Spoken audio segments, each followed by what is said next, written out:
If you have a 30 amp RV, did you know that many times the 30 amp plugs at RV parks can be pretty sketchy?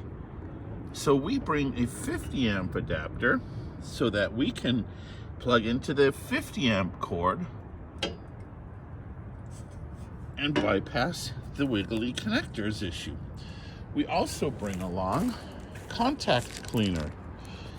It's pretty oily, but it does a good job of cleaning the contacts because you don't want this to happen to your power cord. We also strongly recommend that you have a good EMS or surge suppressor, such as the Hughes Power Watchdog.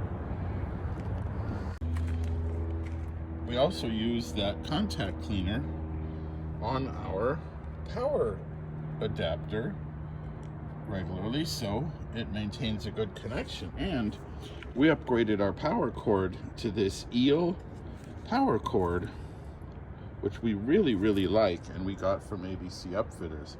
It's a really good quality cable, but get this, it doesn't require you to modify the power cord on your RV.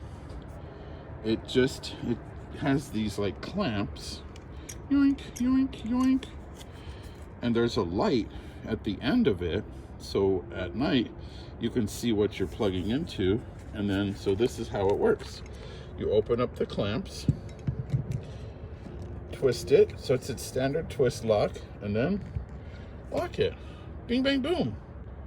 But I usually connect this with the power off and then turn the power on. Okay, all connected. Here comes the dog. Got a white doggy. All the power's good. Woof. Hey, for more tips, tricks, ideas, and destinations, visit us at our home on the web at stresslesscamping.com. Tony's a Vita.